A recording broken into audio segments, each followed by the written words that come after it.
The worst thing about it is the laughter. That's the part that the news reports haven't told you about. There was a lot of laughter. They all laughed. And no one laughed more than Ghislaine Maxwell.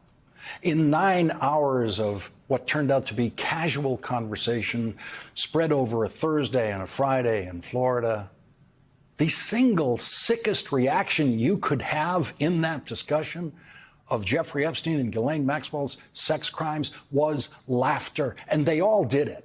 Tonight, we dive into one of the darkest intersections of politics, power, and justice. The case of Jeffrey Epstein and Ghislaine Maxwell has been mired in secrecy, but what happened behind closed doors with Trump's Justice Department will shock you. Joined by her 3 criminal defense lawyers, and their laughter was joined by the 4 people from the Trump Justice Department sitting in that room with a convicted sex trafficker, an indicted perjurer, and they laughed the day away with her 2 days in a row. But that's not in the transcript released by the Trump Justice Department on a Friday afternoon. Think about that. A convicted sex trafficker surrounded by defense lawyers and members of Trump's Justice Department, and instead of accountability, there was laughter, casual conversation, friendly banter. This is not a transcript of everything that was said in that room. This is a transcript only of what was recorded in that room, and the recording was given to someone to type it up. So we have no idea what was said in that room before an FBI agent pressed record, and we have no idea what was said in that room after an FBI agent pressed stop. But thanks to the recording that we do have, we can hear the laughter.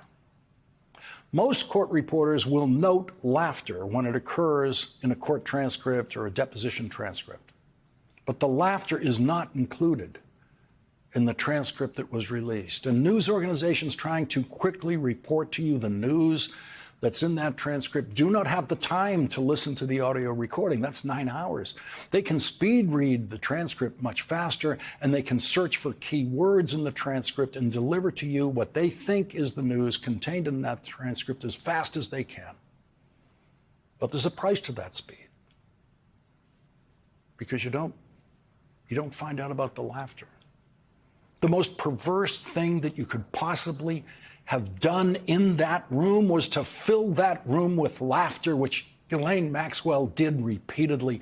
Ghislaine Maxwell and Donald Trump's former criminal defense lawyer, who appeared to be acting as Donald Trump's criminal defense lawyer in that room, laughing about her memories and failure of memories, about her decades of time spent with Jeffrey Epstein, in which she described herself and her criminal co-conspirator Jeffrey Epstein as friends with benefits.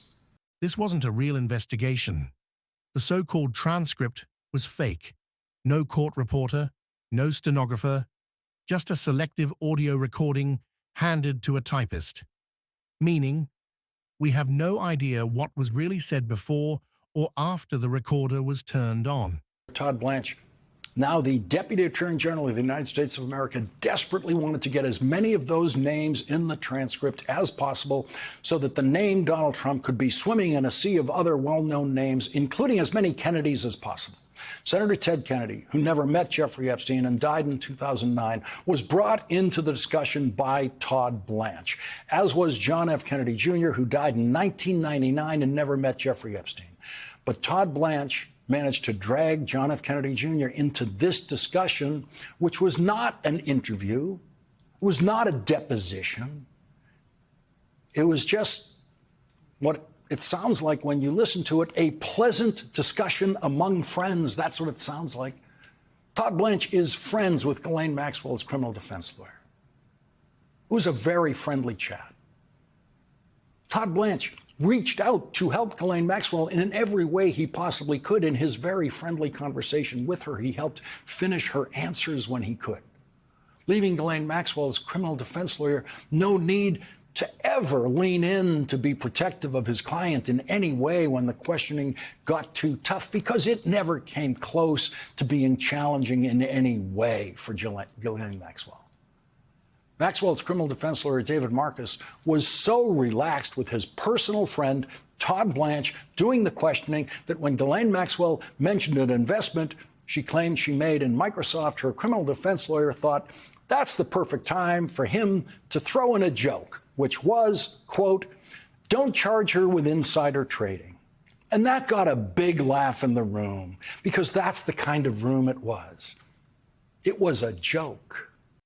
Even more disturbing, Trump's former criminal defense lawyer, Todd Blanche, who is now the Deputy Attorney General, acted less like a prosecutor and more like a friend. He wasn't pressing Maxwell for truth, he was helping her bury it.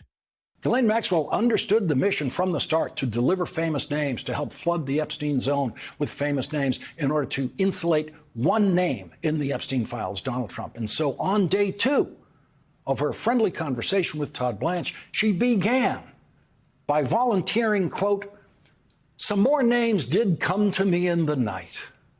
Of course they did. Todd Blanche brought up the name Elon Musk. And sure enough, Ghislaine Maxwell said she met Elon Musk in a situation having nothing to do with Jeffrey Epstein. But Todd Blanche managed to get Elon Musk's name in the Epstein files as some sort of Trumpian revenge for Elon Musk saying that Donald Trump was in the Epstein files back when Elon Musk was having one of his fits about Donald Trump after leaving Elon Musk's disgraceful and destructive work in the Trump government. Todd Blanche got the Cuomo brothers in there, Andrew and Christopher, simply because at some point Ghislaine Maxwell met them. Ghislaine Maxwell made one faux pas when she brought up, without being questioned about him, Robert Kennedy Jr., Donald Trump's most deadly cabinet member. She testified that Bobby Kennedy, as she calls him, was very friendly with Jeffrey Epstein, unlike the Cuomo brothers and so many others who were needlessly mentioned in that discussion. The federal prosecutors who convicted Ghislaine Maxwell of sex trafficking showed the jury $30 million in bank transfers from Jeffrey Epstein to Ghislaine Maxwell. Todd Blanche spent a few minutes on the second day discussing the $30 million that the prosecutors said was Ghislaine Maxwell's reward for her participation in Jeffrey Epstein's sex crimes and for recruiting the young girls who Jeffrey Epstein raped. Ghislaine Maxwell's responses to every question about the $30 million were nonsensical. When Todd Blanche asked her about a specific payment of $7.4 million in 2007, Ghislaine Maxwell said, "I don't personally have any memory of receiving a check from him for $7 million. And that was good enough for Todd Blanche. That was the end of that. And that's the game.